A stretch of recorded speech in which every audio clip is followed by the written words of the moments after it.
oraciones peligrosas.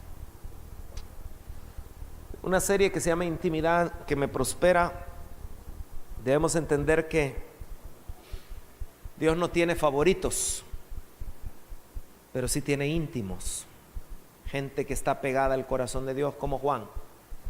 Gente que aprende a sentir lo que Dios siente y a dolerse con lo que Dios se duele, tener compasión de los que Dios tiene compasión y dolerse con el pecado también. No te sientas mal si de repente tú dices, hermano, yo peco y a veces no me siento así, porque hay una lucha constante entre la carne y el espíritu, entre el hacer mi voluntad y el hacer la voluntad de Dios, entre agradar a Dios y agradarme a mí mismo. Por eso la Biblia dice que hay un viejo hombre y un nuevo hombre, y esa es la lucha constante, diaria, que debemos de aprender a rendir. Y por eso es importante que descifremos el código del Señor en su palabra, donde podemos ver las oraciones que a Él le agradan, las oraciones que cambian vidas, las oraciones que sacuden tu comodidad, las oraciones que te sacan de la atmósfera de comodidad donde muchos cristianos en un momento determinado podemos entrar por los mismos afanes de esta vida. Pero ayúdame a felicitar a la persona que está a la par y dile qué bueno que te viniste, en lugar de quedarte en casa viendo la familia Ingalls. Los jóvenes se quedaron perdidos ahorita con lo que acabo de decir. Levanten las manos los que vieron la familia Ingalls un día. Ya estamos viejitos.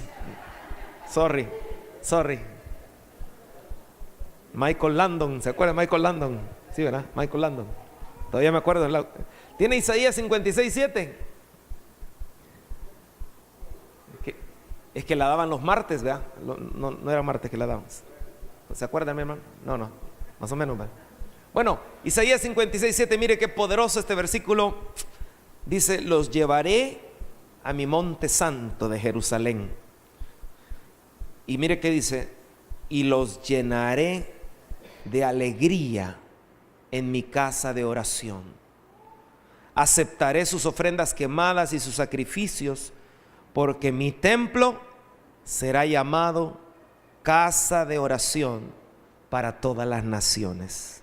Mire qué linda la promesa del Señor. Los llenaré de alegría en mi casa de oración.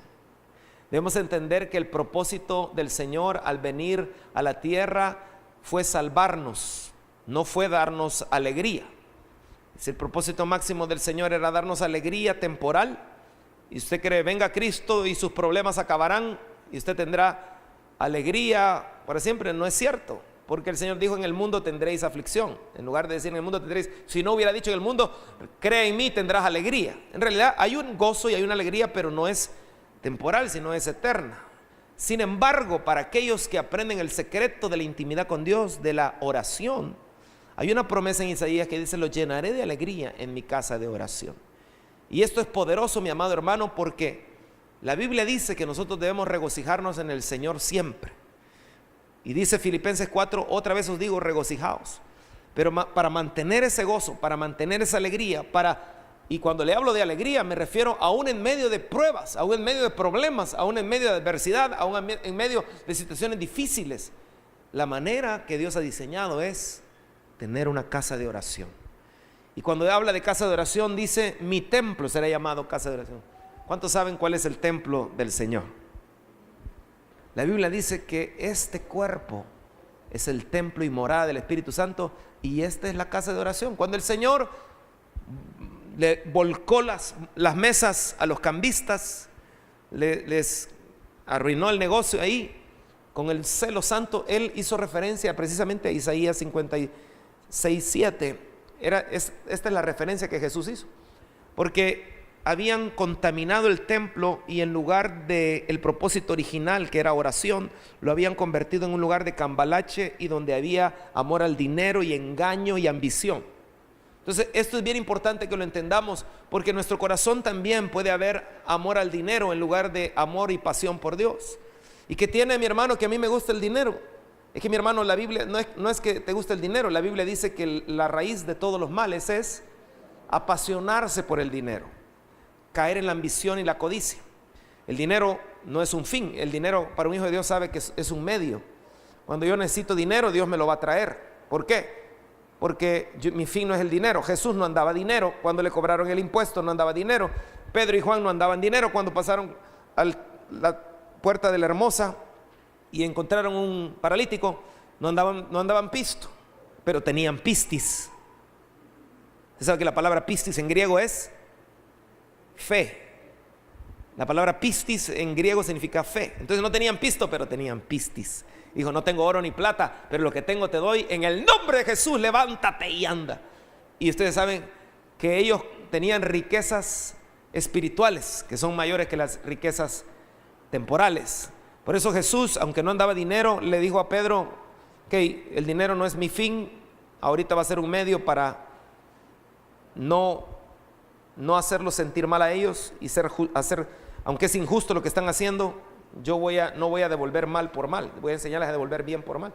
Entonces le dijo Pedro, anda, pescó un pececito y usted sabe que lo abrió y adentro encontró una moneda, no solo para pagar su impuesto, sino también ahí vas a encontrar dinero para pagar. O sea, el Señor estaba pensando también en Pedro. Eso es una característica de los verdaderos cristianos. Imagínate, vamos a comer pupusas. No, mira, no tengo. Y se va a comer pupusas y usted tiene, diferente que no tuviera, se tiene, pide 4 pupusas, vos no vas a pedir, no tengo hambre. Qué mal, ¿verdad? Y como la bruja del 71 comiéndose una milanesa, y llega el Chavo del 8 y le dijo, hay niños que no se desayunan. Lo voltea a ver y le dice, muy mal hecho, luego no crecen. Hay gente que es un poquito tacañina. Pero mire, esos no vinieron. Casa de oración. Entonces usted tiene que verse como un templo de Dios llamado a ejercitar el diseño original. Cuando fuimos estorbados por el veneno de la serpiente, una de las cosas que Satanás bloqueó fue nuestra relación con Dios. Usted sabe que Adán y Eva en el huerto tenían una relación perfecta con Dios hasta que dieron lugar al pecado, al orgullo y al egoísmo. Pero si estudiamos ese versículo, nos damos cuenta que la verdadera fuente de alegría para los hijos de Dios está en hacer de la oración una parte esencial de la vida y que no sea negociable. Es decir, quieres dejar de pecar en un momento determinado, tú puedes luchar con tus propias fuerzas, pero va a llegar un momento determinado donde si no oras, no vas a ser lleno de la presencia. Si no oras y velas, yo te profetizo, vas a caer. ¿Por qué? Porque no fuimos diseñados para valérnosla por nosotros mismos. Fuimos diseñados para depender de Dios. Y esa dependencia de Dios en oración nos vuelve fuertes para vencer la tentación. Por eso no te sientas mal si has caído. Dios te está preparando, Dios te está instruyendo, Dios te está llevando a una posición de madurez, donde lo que te cuesta se vuelva algo fácil. Aquí hay asientos si quieren, aquí. Pasen adelante, bienvenidos. Entonces, una de las razones porque la gente, yo le he contado a ustedes la razón número 1 porque la gente no ora. La razón número 1 porque la gente no ora es porque no ve resultados en su tiempo. Pero debemos entender que Dios todo lo hace hermoso en su tiempo. Ay, hermano, yo he estado orando por un esposo y por gusto. La Biblia nos enseña que la viuda empezó a orar con firmeza, hazme justicia de mi adversario. Tocaba. Y la Biblia, cuando les enseñó a orar y no desmayar, el Señor les dijo, en Lucas 18, le dijo que era necesario no desmayar y perseverar. Pero muchos de nosotros dejamos de orar porque en las primeras de cambio Dios no nos responde. Pero debemos entender que, como cantábamos, Dios es un Dios que prueba, que hace sendas donde no las hay, pero que prueba nuestro corazón, nuestra fe, nuestra obediencia. Debemos entender que no se puede tener intimidad con Dios si rechazo el plan de Dios para mi templo. ¿Cuál es el plan de Dios para mi templo? Ser una casa de oración. Eventualmente todo ser humano cae en pecado por lo que traemos de nuestra naturaleza. Pero ya que estamos en Cristo, debemos usar las armas que son poderosas en Dios para destrucción de fortalezas. Es decir, estamos en guerra. Hoy el día que te lo digo, va a llegar tal vez una hija del diablo a querer tentarte. Va a llegar un hijo del diablo a querer tal vez sacarte de tu comunión.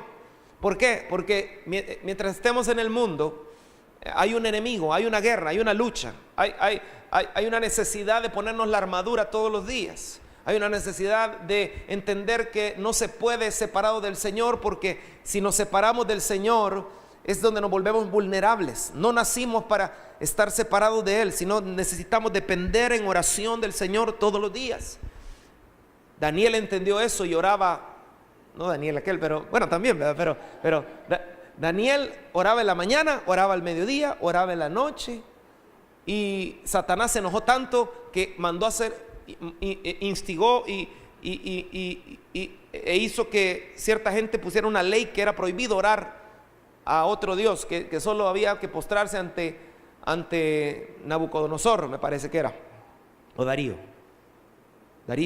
Entonces, el problema fue que no sabían que la comunión que tenía Daniel.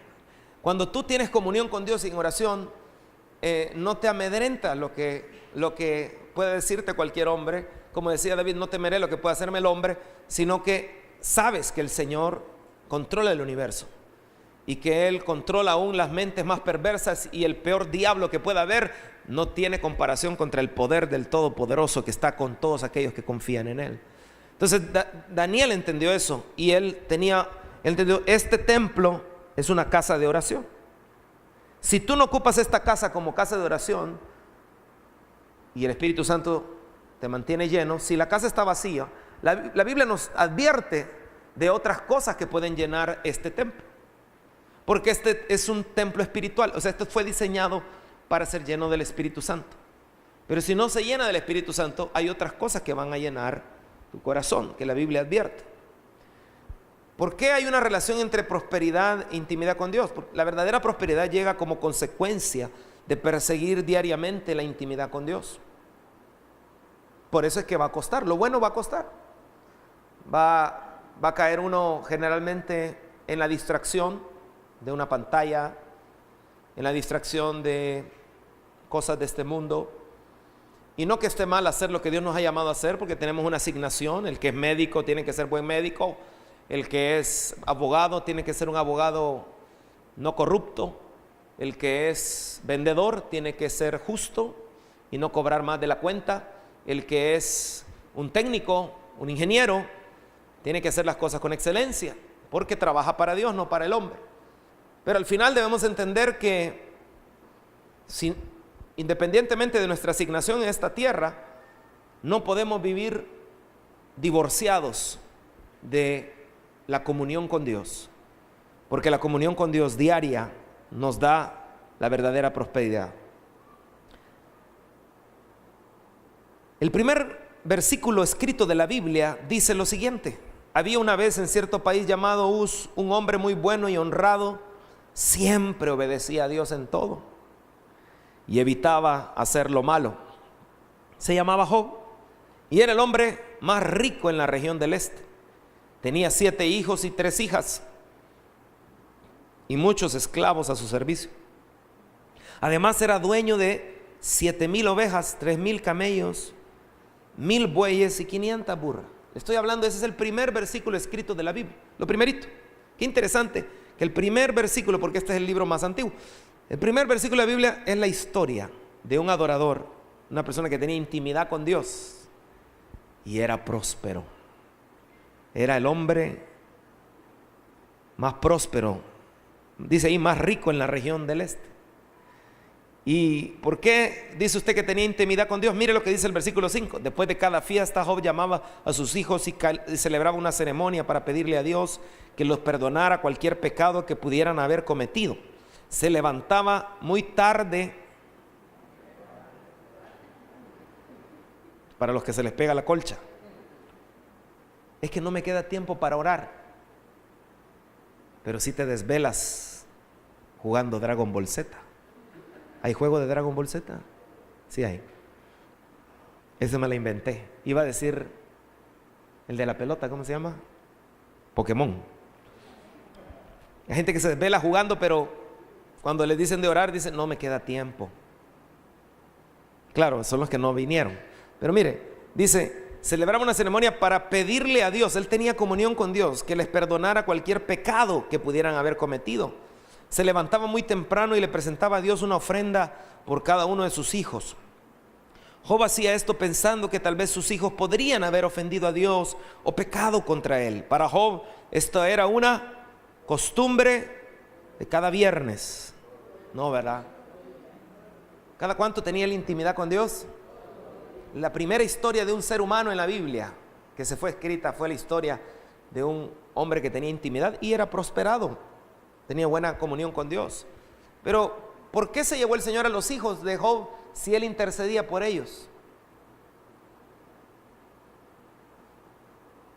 Buena pregunta, ¿verdad? Porque si están intercediendo, era perfecto, recto, temeroso de Dios, apartado del mal, era íntegro. Bueno, porque también hay otro principio que dice, los padres no morirán por los hijos ni los hijos por los padres. Cada uno morirá, ¿por qué dice? Por su pecado. Entonces, lo mejor a veces es disciplinar desde pequeños a los niños.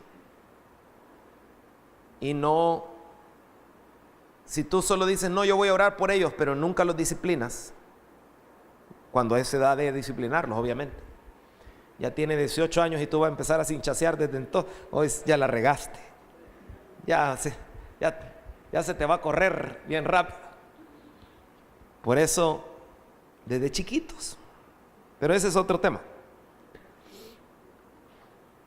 ¿Cómo le hacemos para que la oración se vuelva deleitosa y se vuelva un hábito? Acuérdense que cuando hablamos del ciclo del hábito, hay una señal en nuestro cerebro que despierta la necesidad de algo, como el ratón tiene hambre, entonces ya sabe dónde hay comida, se va a comer el chocolate y el chocolate le genera una recompensa. Esto fue lo que los científicos investigaron. Nosotros, por ejemplo, como seres humanos, de repente, le hablaba la vez pasada que nos aburrimos. Y cuando nos aburrimos o estamos de mal genio, ya sabemos que encendemos ESPN o encendemos, dígame usted algo, Netflix, y entonces eso nos genera una satisfacción y eso se vuelve un hábito. Ya saben, aburrido, control, Netflix, satisfacción. Aburrido, Netflix, satisfacción. Y entonces ya se vuelve un ciclo, un hábito, donde ahí tenemos satisfacción. ¿Estás aburrido? Celular. Vas al celular, o estás con varias gente en conversación, pero nadie está hablando contigo. Para no verme mal. Perdón, estoy ocupado. Sí, me decías. Por problemas de autoestima. Y entonces es la recompensa. Pero la vez pasada hablábamos del principio de reemplazo. Y una de las cosas que debemos aprender a reemplazar en nuestra vida es precisamente los hábitos, porque muchos de estos hábitos que acabamos de mencionar, qué bueno que cuando usted encendiera el celular fuera para ver un devocional de YouVersion, por ejemplo. Pero no, muchas veces nosotros lo que hacemos es distraernos en ver lo que otra gente está haciendo, y que no es que sea pecado hacer eso, pero el pecado es distraerse al punto de que ya no tenemos tiempo para Dios. Distraerse al punto de que este es nuestro alimento, conocer de la gente, pero al final no oímos la voz de Dios, no buscamos lo más importante. La vez pasada les hablaba de la necesidad de sustituir el hábito. Por ejemplo, uno de los hábitos más poderosos es el congregarse. Por eso la Biblia dice que hay un hábito de no congregarse. Y dice la Biblia, no dejen de congregarse como algunos tienen por hábito, sabiendo que los días son malos, que la venida del Señor está cerca. Entonces, la razón de congregarnos es precisamente porque los días son malos y cada vez el día se acerca. Pero es necesario sustituir un hábito. Antes ibas al estadio, antes ibas a lugares de perdición, pero ahora uno entiende que hay una necesidad de reemplazar. De igual manera, así como la lectura de la palabra, lo que tú tienes que desear como leche, dice la Biblia, como un bebé anhela la leche, es precisamente la palabra de Dios. ¿Ha tenido cerca usted un bebé que tiene hambre? Ese niño que tiene hambre, ¿se acuerda de sus hijos cuando tenían hambre? ¿Cómo le hacía un bebé cuando tiene hambre? ¿Cómo le hacía, mi hermano? ¿Cuántos hijos ha tenido? Un montón. Ya perdió la cuenta. ¿Y cómo sabía que tenían hambre? Lloraban. Ahí está. El que no llora.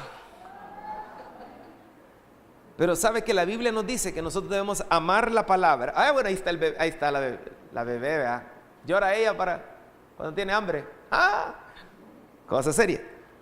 Pero amado hermano, de igual manera, el anhelo de nuestro corazón es que la oración se vuelva un hábito diario. ¿Y qué molesta mi hermano con eso? Me podrá decir, pero hermano, lo que pasa es que no hay otra manera en que usted tenga una verdadera prosperidad.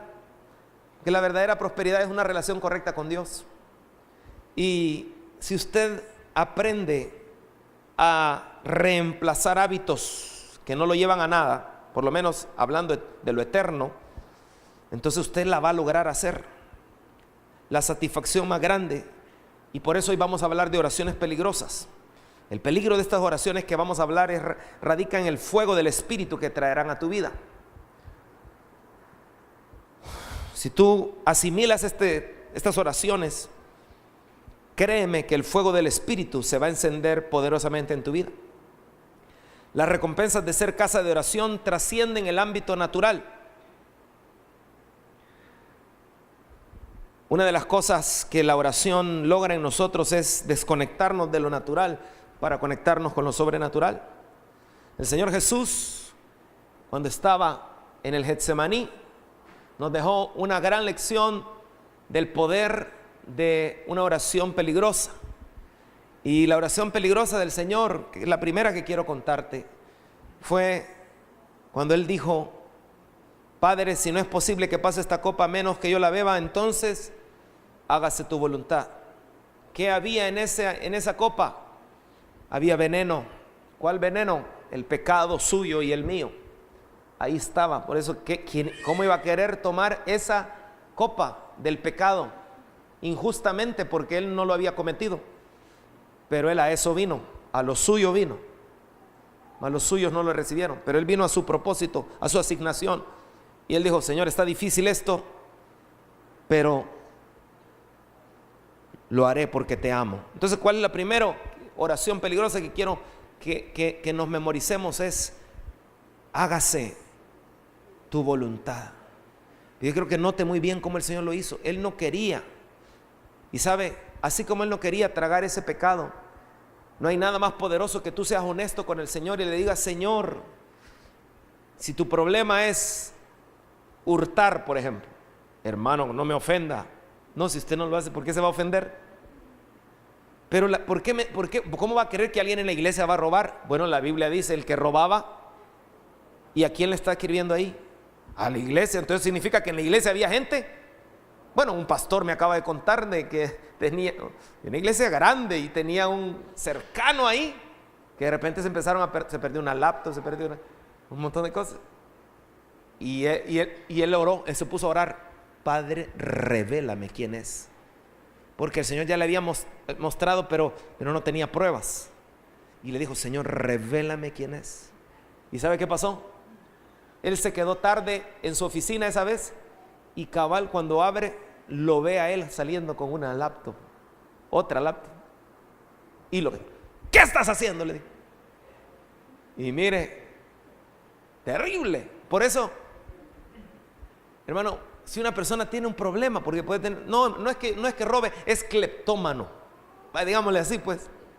Si usted tiene un problema así, pero sabe que eso es pecado, una de las cosas que usted puede hacer, como el Señor Jesús le dijo, es decirle: Señor, al contrario, porque Él tenía que cargar el pecado. En cambio nosotros no tenemos que ver nada con el pecado. Nosotros podemos decirle: Señor, yo tengo ganas de robar.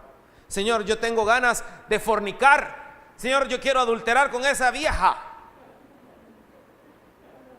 Pero eso no te agrada. Pero mi carne tiene deseo de eso. Señor, pero yo quiero hacer tu voluntad, no la de mi carne. Una oración peligrosa es una oración honesta, donde el Señor, aunque no se lo digas por llevártela de santulón delante de Él, todo Él ya sabe lo que está pasando en tu corazón. Entonces no hay nada mejor que tú seas honesto con el Señor, y el hágase mi voluntad es abrir tu corazón y decir: Señor, yo tengo ganas de esto. Yo tengo ganas de pecar, tengo ganas de hacer esto, Señor, siento esta tentación fuerte, Señor, y no quiero fallarte. Y como el Señor, hágase tu voluntad, no la mía, Señor, no quiero fallarte. Hermano, créame que eso es una oración peligrosa, porque una persona que ora así, lo que se nota es que ama a Dios más que a sí mismo. Lo que se nota es que quiere honrar a Dios. Entonces cuando tú le dices: hágase tu voluntad. En cambio, ¿qué pasa? Muchas veces nosotros, cuando está la tentación, lo menos que queremos es acercarnos a la presencia. Lo que queremos es darle la espalda al Señor. Hágase mi voluntad, hágase mi voluntad, hágase mi voluntad. Como una torreja que tal vez te ponen de enfrente y tú dices, y tú sabes que no tienes que comerla porque estás en plan de dieta. Sí, hágase tu voluntad, hágase tu voluntad, hágase tu voluntad. Y terminas comiéndote la torreja y hasta más mielita le echas. Y estás en dieta. Pues con el pecado es igual. ¿Por qué es necesario esta oración peligrosa? Hágase tu voluntad, porque la Biblia dice en 1 de Juan, y esta es la confianza que tenemos en Él, que si pedimos alguna cosa conforme a su voluntad, ¿qué es lo que pasa? Él nos oye. Y si sabemos que Él nos oye en cualquiera cosa que pidamos, sabemos que tenemos las peticiones que le hayamos hecho. Yo le conté el testimonio la vez pasada cuando teníamos que ir de misioneros a Alemania. Hicimos cuentas con Chely. Entonces hicimos cuentas, quiero ver cuánto tenemos que llevar de pagar pasajes, de pagar seguro, $10,000. Entonces le dijimos al Señor: si tú nos das $10,000, no hay nada mejor que orar conforme a la voluntad de Dios. ¿Y qué dice? ¿Cuál es la voluntad de Dios? Que ningún hombre se pierda, sino que todos procedan para el arrepentimiento.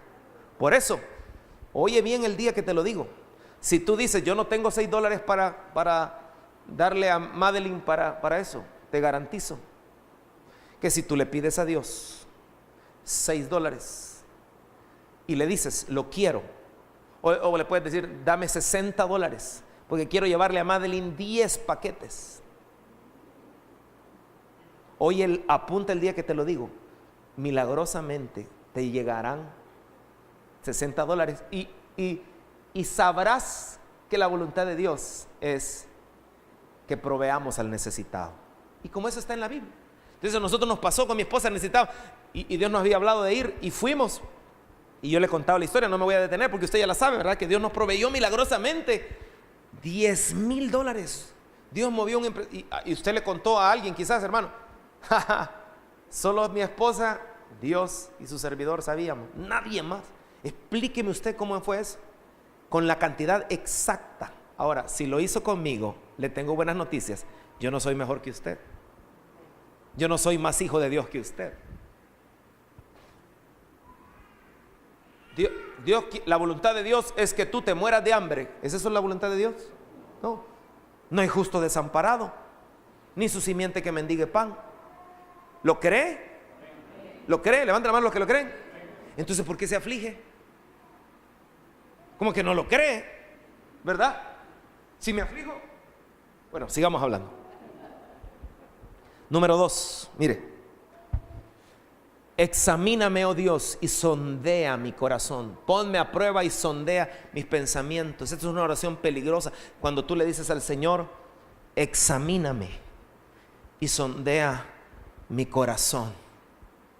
Oh, mi hermano, ¿será que esto aplica para todos o solo para alguna gente?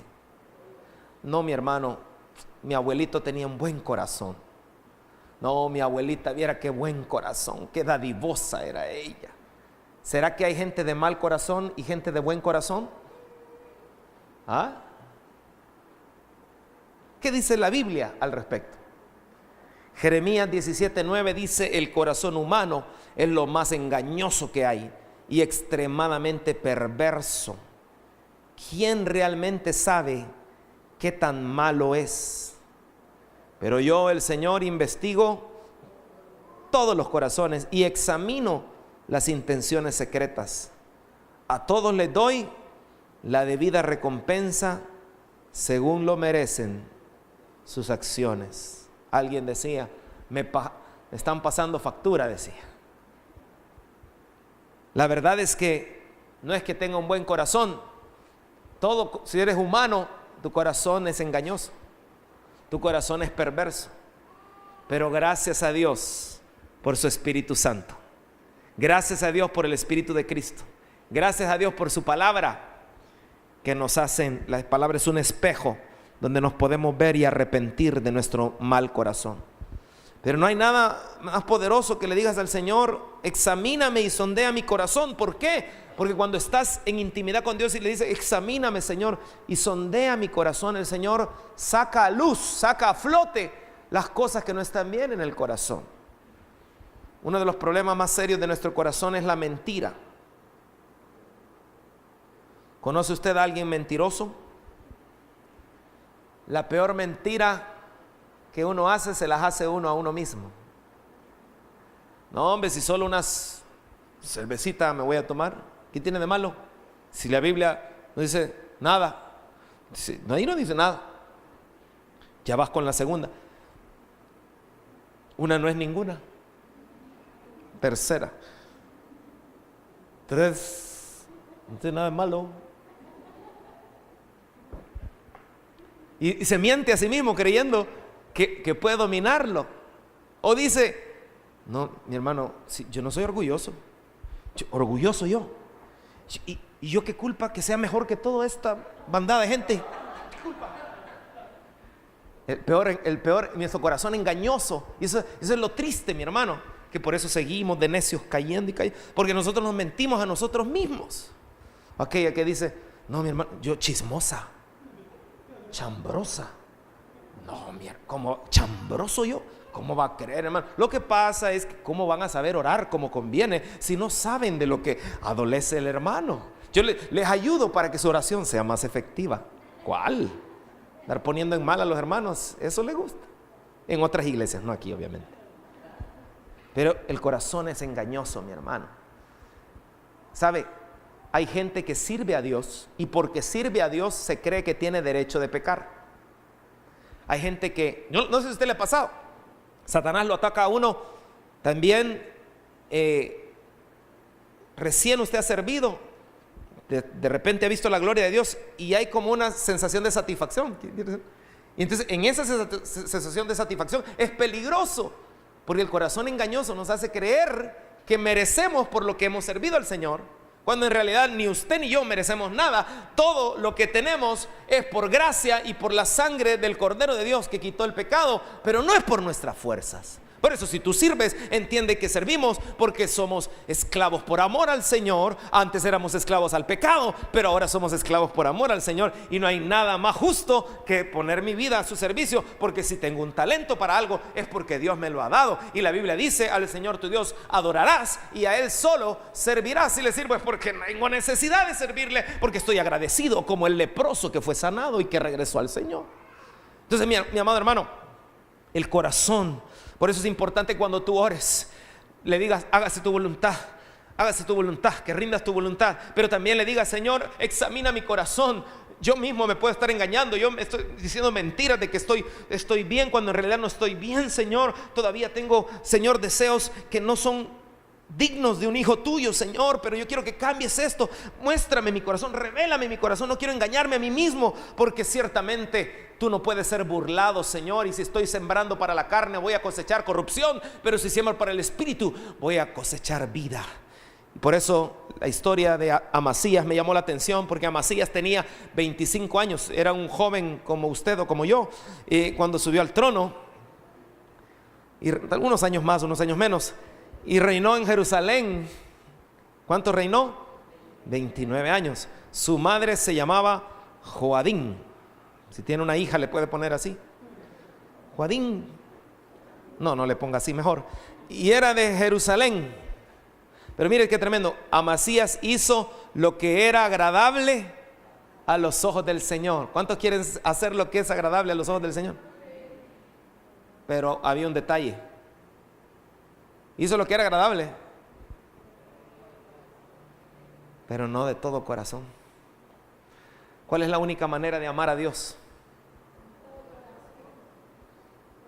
Dice la Biblia: amarás al Señor tu Dios con todo tu corazón, con toda tu alma, con todas tus fuerzas y con toda tu mente.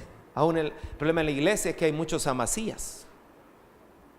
Hacen cosas agradables para el Señor, pero su corazón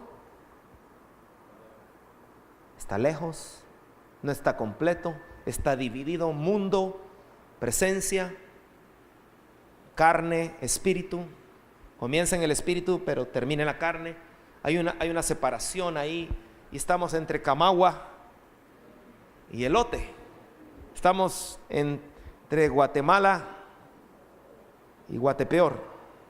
Estamos en una posición tibia, pero la Biblia dice: no de todo corazón. Entonces, ¿cuál tiene que ser? Si usted aplica esta palabra cuando salgamos de acá, usted debe examinar y decirle: Señor, muéstrame mi corazón si en realidad te estoy amando con todo.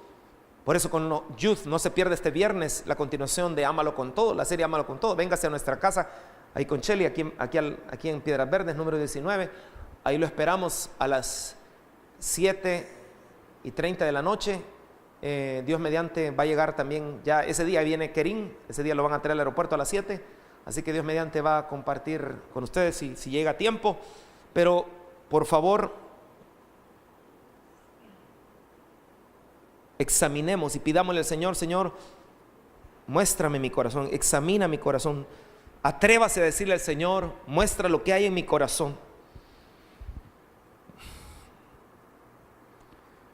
Cuando tu casa se vuelve casa de oración, ya la hiciste, porque entonces si te acercas al Señor y le dices: haz tu voluntad, revela mi corazón, van a haber cosas y tienes que estar listo para que Dios te muestre cosas en tu corazón que tal vez no te habías dado cuenta que ahí estaban.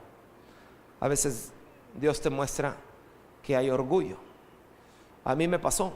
Yo estaba sirviendo en la iglesia, en la alabanza, y recuerdo que hacían la programación de los directores de alabanza, y yo era director de alabanza, y recuerdo que me habían puesto en eventos para dirigir, y de repente en un evento pusieron a otro director, y como que ya me habían mal acostumbrado, ¿verdad?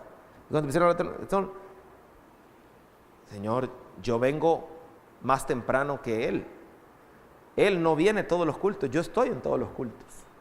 Yo, hermano, o sea, él está empezando. Y entonces cuando fui a la presencia de Dios, yo estaba molesto. Entonces, ¿y sabe qué me dijo? Me reveló mi corazón, me dijo: eres un orgulloso, eres un egoísta. Lo que solo estás pensando en ti, y no estás pensando en que Él pueda disfrutar mi presencia y facilitar el acceso a la presencia de otros. Solo estás pensando. Y mira lo que dice mi palabra: ama a tu prójimo como a ti mismo. ¿Te gustaría a ti? Me pegó una levantada el Señor, mi hermano, que salí yo de regreso, le pedí perdón. Pero amado, no hay nada más lindo que el Señor te revele tu corazón, porque a veces puedes estar peleado con alguien y pensar que la otra persona es la culpable, y cuando el Señor te revela tu corazón, te das cuenta: o sea que yo soy el problema. Hello. Y el Señor te dice: no te dice así, pero más o menos. Amado hermano, déjeme correr para una oración peligrosa más. Mire lo tremendo que dice eso: examíname, oh Dios, y conoce mi corazón. Pruébame y conoce los pensamientos que me inquietan. Esta es otra oración peligrosa. ¿Cuál es la primera oración peligrosa? Hágase tu voluntad. ¿Cuál es la segunda? examina mi corazón, revela mi corazón. Pero mire lo tercero, prueba y conoce los pensamientos que me inquietan. El Señor, David lo entendió esto y le dijo en su intimidad a Dios: Señor, pruébame y conoce los pensamientos que me inquietan. ¿Qué significa los pensamientos que me inquietan? Significa revela mis temores. Revela mis temores, Señor. Porque hay cosas que nos detienen por miedo. Hay cosas que nos paralizan por miedo. Hay cosas que no hacemos por puro temor. Y donde hay temor no está perfeccionado el amor. En cambio, el amor echa fuera todo temor. El perfecto amor de Dios echa fuera todo temor. Si yo tengo temor de poner un currículum, temor de hablar con el jefe, lo que está revelando es que probablemente en esa situación no estoy confiando en el Señor. Hoy, Señor, tengo temor que mi hija le pase algo, ahí cuando se va al colegio, ¿no? Que le pase. Entonces significa que en cuanto a tu hija o tu hijo, no estás confiando en el Señor. Es mentira, no estás confiando en Él. ¿Qué es lo que te inquieta? Tal vez dice: no, ha pasado mucho tiempo, Señor, y no veo ningún candidato, ningún fan, ningún, Señor, admirador mío. Está pasando el tiempo y no me quiero quedar a forrar Biblia, Señor. Por favor. Antes era a vestir santos, ¿verdad, mi hermano? Pero ya a forrar Biblias. No me quiero. Pero eso significa que no estás confiando en el Señor en cuanto a eso. Hay gente que le inquieta el rechazo, Señor, o quizás lo desconocido. Si dices: Señor, ¿y si queda tal presidente? Lo que demuestras es que al final no estás confiando en algo. Y cuando tú eres valiente y haces esa oración peligrosa que te va a llevar a un fuego del Espíritu y le dices: Señor, revela mis pensamientos que me inquietan. Recuerda que lo que más temes va a revelar donde menos confías en Dios. Lo que más temes va a revelar donde menos estás confiando en el Señor. Hermano, pero es que pues sí, usted entienda que ese es un trabajo nuevo y tengo miedo que tal vez no dé el ancho. ¿Qué dice la Biblia? No te preocupes por nada, sino ora por todo. Cuando tú vienes delante del Señor y le dices: Señor, tengo miedo de esto, tengo miedo que no dé el ancho, que mi trabajo no sirva, pero sé que tú eres el dador de sabiduría, el dador de inteligencia. Y sé, Señor, que si tú me auxilias, yo puedo hacerlo. Cuando tú le dices: Señor, muéstrame mis temores, y el Señor te muestra tus temores, lo lindo es que en la presencia de Dios Él te da la solución. Y siempre la solución al temor va a estar amarrada a confiar en Él. Él te extiende la mano y te dice: ¿confías en mí? Confía en mí. No dudes, confía en mí. Porque los planes del Señor, dice Jeremías, son de mal y de desesperanza, dice, ¿verdad? No. Last time I checked, la última vez que verifiqué, decía que los planes del Señor para nuestra vida son de bien y no de mal. Lo que pasa es que, amado, muchas veces nosotros nos sentimos descalificados y hay que ser sinceros. A veces el temor viene de que nosotros nos descalificamos. Le decimos: Señor, no merezco. La verdad que espero lo malo porque no merezco. Pero cuando estás en esa condición, no hay nada mejor que te humilles y le digas al Señor: Señor, no merezco. Realmente te he fallado, he pecado, he hecho lo que no te agrada. Pero hoy me arrepiento, hoy te pido perdón y entiendo que no es por mis méritos. Entiendo que si tu gracia, Señor, se extiende hacia mi vida en esta circunstancia, yo sé que puedo todavía confiar en ti, Señor. A veces el enemigo te va a engañar al punto de hacerte creer que no eres hijo. Te va a engañar al punto de creer que otros merecen, pero tú no mereces, que tú no eres digno. Pero, amado hermano, si algo te ha traído el Señor esta noche a escuchar, es que oigas que no se trata de lo que tú hayas hecho. Se trata de que seas lo suficientemente humilde para reconocer tu pecado y depender de la gracia del Señor. Pablo se sentía frustrado y le decía: Señor, oh miserable hombre de mí, ¿quién me liberará de este cuerpo de muerte? Porque quiero hacer lo bueno y no lo hago, hay una lucha.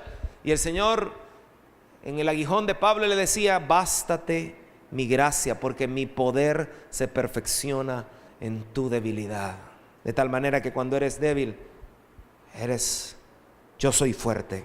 Esta noche vamos a orar. Si tú tienes temores, el temor te paraliza, el temor te quita el sueño, el temor te pone en una posición donde Dios no quiere que estés.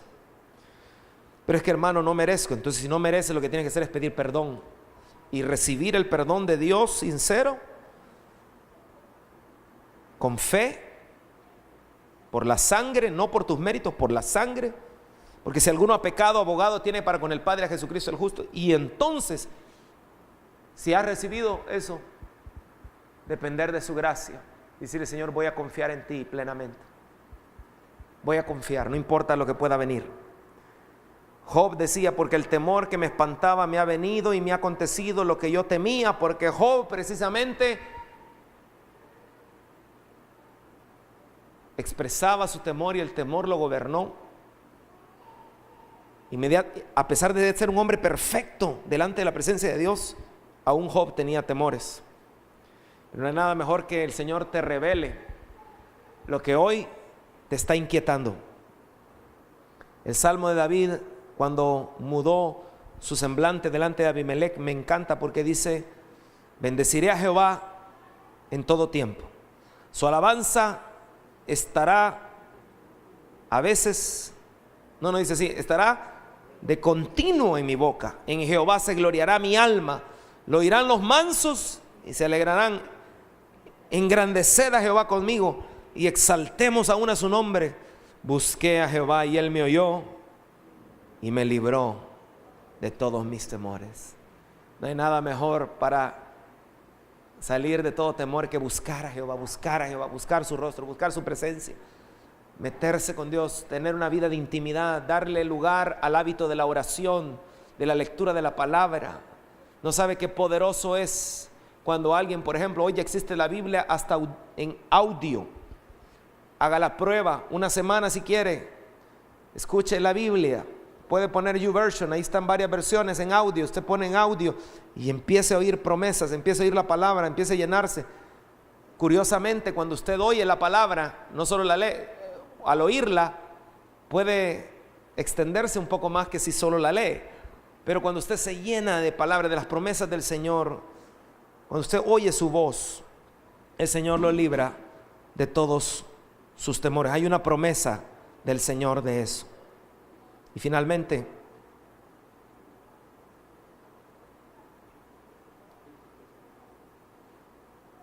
hay una oración muy peligrosa cuando alguien le dice al Señor: señálame cualquier cosa en mí que te ofenda y guíame por el camino de la vida eterna. Pero me voy a detener en lo primero: señálame cualquier cosa en mí que te ofenda. Esto es una oración peligrosa, porque el que hace eso, el que le dice al Señor: señálame cualquier cosa que esté en mí que te ofenda, el que hace eso con valentía, verdaderamente tiene un compromiso de santidad. Y esas cosas, como este tipo de oración, toca el corazón del Señor. Por eso es que señalar todo lo que está en mí que te ofenda, en otras palabras, es decirle al Señor: descubre mis pecados. Descubre mis pecados. Por eso el salmista decía: Señor, muéstrame mis pecados, aun los que me son ocultos. Muchas veces en nuestra oración creemos que todo está bien, pero cuando tú entiendes que la oración no se trata de mí, sino se trata de Él, lo importante es estar a cuentas con Él. Entonces, a veces hay cosas que no creemos que sean buenas, que sean malas, pero están siendo malas. Cuando tú estás en la presencia y le dices: Señor, descubre mis pecados, desnúdame, Señor, muestra lo que está mal, muestra todo lo que no te agrada, lo que te ha ofendido. Muéstrame, Señor, muéstrame. Entonces cuando tú haces eso, amado hermano, es como el médico que examina si hay un tumor, que examina si hay una infección, que examina si hay una bacteria, que examina si hay un virus, que examina cuál es la mejor manera de llegar y quitar una enfermedad. Saber cuál es. Si una persona tiene tos. Me acuerdo cuando yo padecía mucho de los bronquios, lo primero que probaban era si había el bacilo de Koch. ¿Sabe cómo se llama eso? Tuberculosis. Es lo primero que probaban. Gloria a Dios que nunca fue tuberculosis. Cuando yo tosía, se me oían los bronquios en el colegio. Ya saben los compañeritos lo que decían. Pero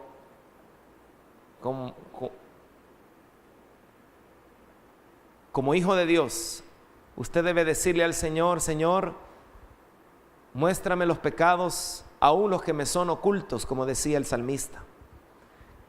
Eso solo lo va a hacer alguien que está definido por Cristo y entiende que la palabra del Señor dice: sed santos porque yo soy santo. Entonces no va a estar cómodo. Por eso puede ser que en un momento tú te sientas muy puro, que te sientas como Tarzán, y en realidad puede ser que no llegues ni a Chita. Como había un fariseo que con un publicano se presentaron delante del Señor y él decía: gracias, Señor, porque no soy como ese. En cambio, el publicano se golpeaba el pecho y no quería levantar la mirada. Y amado hermano, el que dice que no peca hace a Dios mentiroso. Por eso es importante que le diga: Señor, descubre mis pecados. Qué bueno es que en este momento, si yo te pregunto cuál es tu pecado más reciente, a ti te cuesta decir: hermano, pues la verdad es que tengo 20 años de... Tal vez me digas: mentí. Tal vez me digas: maltraté a alguien. Siento que hay un odio en mi corazón. Siento que no estoy confiando. Qué sé yo. Pero no hay nada más hermoso que el Señor te revele qué es lo que está mal. Porque a veces hay cosas que tú pudieras pensar que están mal y en el fondo no es que sea del todo mal, o hay cosas que tú piensas que están bien, pero en realidad hay cosas más profundas dentro de ti que no has traído a flote y que Dios quiere sanar, quiere corregir, quiere que entregues, quiere gobernar con el señorío del Señor. Tenemos una tendencia a cubrir nuestros pecados y a hacer como que nada pasa. Eso comenzó en el huerto. Proverbios 28:13 dice: los que encubren sus pecados no prosperarán, pero si los confiesan y los abandonan recibirán misericordia. Cuando tú tienes una oración valiente, peligrosa, de decirle: Señor, revela mis pecados, al final eso lo que está haciendo es preparándote para una gran bendición, preparándote para la verdadera prosperidad, preparándote para tener tu oído limpio para escuchar la voz de Dios, porque la prosperidad que Dios quiere traerte trasciende lo natural y te eleva a lo espiritual, a escuchar mejor la voz de Dios. Por eso, cuando Dios revela tu pecado, es porque te quiere ver prosperado, porque sabe que ese no es tu lugar, porque sabe que no naciste para eso, porque sabe que eso te va a llevar a perdición, te va a llevar a destrucción, te va a llevar a muerte. Pero a veces Dios lo revela para poner un stop. ¿Se acuerda cuando David pecó con Betsabé? ¿Confesó su pecado David? No. ¿Pero qué hizo Dios? David era un hombre de intimidad. De hecho, lo que estamos leyendo es un secreto de David. Pero vino el Señor y como lo amaba, le trajo un profeta. Por eso no te extrañes cuando Dios trae a alguien y te dice algo. A veces de repente cuando Dios usa a alguien y da una palabra, Dios te puede hablar de diferentes maneras. Pero si tú eres sensible a la voz del Señor y no eres orgulloso, ya la hiciste. Si no eres egoísta ni orgulloso, ya la hiciste. Porque si actúas con humildad, cuando Dios te muestra algo que es verdad, al final lo que Dios está... Porque a Natán, usted sabe, le mostró la historia y al final dijo: tú eres ese hombre que merece la muerte. Y David, como era humilde, no era como Saúl. de orgulloso y arrogante, sino que dijo: he pecado. Él reconoció. ¿Hubiera sido mejor que él confesara antes? Probablemente. Pero lo importante es que Dios le hizo ver su pecado, le hizo ver la infección, le hizo ver el cáncer, le hizo ver lo que estaba mal, le hizo ver el virus. No hay nada más lindo que nos desnudemos delante del Señor, nos desnudemos delante de Él y le digamos: Señor, muestra mi pecado, revélame, porque el propósito de la oración no es solamente decirle: Padre nuestro que estás en el cielo, santificado sea tu nombre, venga a nosotros tu reino, haga Señor tu voluntad, mas líbranos del mal. No, por eso el Señor dijo: perdona nuestras ofensas, así como también nosotros perdonamos a los que nos ofenden. Es necesario pedir perdón a Dios. Al Señor le confesamos nuestros pecados para perdón, pero también cuando estamos atados por un pecado, lo confesamos con un mentor maduro para ser sanados. Por eso la Biblia dice: confesaos unos a otros vuestras faltas y seréis sanados, y orad los unos por los otros. Entonces, ¿qué pasa? Confiesas: es que yo solo con Dios, pero sigues en lo mismo. Por eso, porque la Biblia dice que para ser sanados, dice: confesaos las faltas unos a otros y orad unos por otros para que seáis sanados. Así lo definió el Señor, porque para confesar requiere humildad. Pero no hay nada más poderoso. El orgulloso y el egoísta, cuando uno dice esto, se va a hacer el loco. Va a ver para otro lado, va a ver el reloj, a ver qué horas acaba, porque obviamente él quiere seguir con su pecado ahí adentro. Pero qué bueno que pueda hallar el Señor en ti humildad para pedirle perdón por el pecado, pero también ser libre y ser sanado, confesando como la Biblia dice. Termino. ¿Quién te dijo que estabas desnudo?, le preguntó el Señor Dios. ¿Acaso has comido del fruto del árbol que te ordené que no comieras? Y el hombre contestó: la mujer que tú me diste fue quien me dio del fruto y yo lo comí. Entonces el Señor Dios le preguntó a la mujer: ¿qué has hecho? La serpiente me engañó, contestó ella, por eso comí.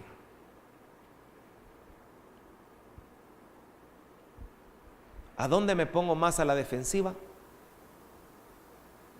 Probablemente ahí está el problema, donde me pongo más a la defensiva. Eso fue el caso de Adán. ¿Comiste del fruto? ¿Has estado mintiendo? ¿Tienes problemas en el área sexual? Donde una persona se pone más a la defensiva, probablemente ahí es donde está la infección. ¿Qué es lo que la gente más me observa? ¿Qué es lo que justifico más a menudo? Probablemente por ahí va el problema.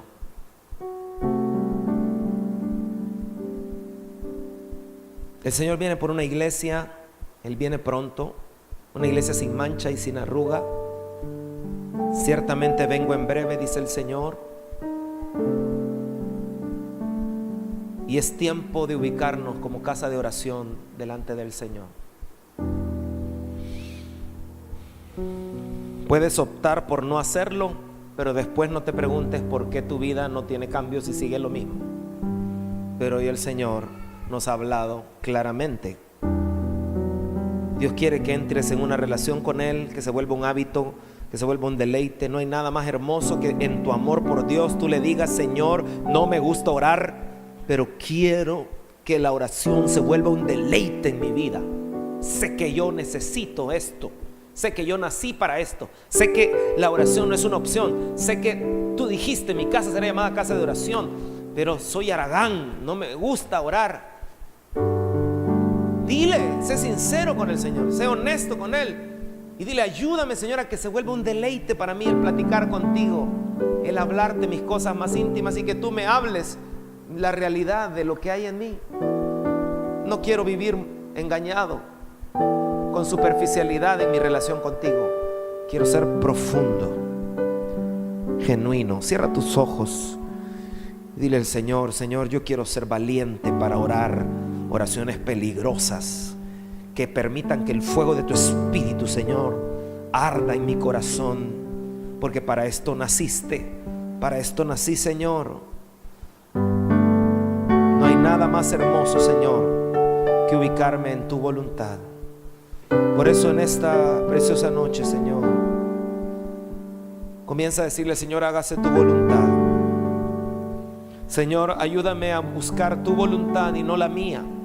Perdona lo caprichoso que he sido. Perdona, Señor, tal vez he sido arrogante, tal vez he sido orgulloso, tal vez he sido, Señor, egoísta. Y he, Señor, querido infantilmente que se haga mi voluntad, y no he buscado oír tu voz para que tú me digas cuál es tu voluntad y obedecerla. Padre, perdóname. Quiero crecer en el conocimiento tuyo y crecer para que Cristo se vea en mí y no se vea el viejo hombre en mí. Toma esa oración esta noche y dile: hágase tu voluntad. Dile al Señor: examina y sondea mi corazón, Señor.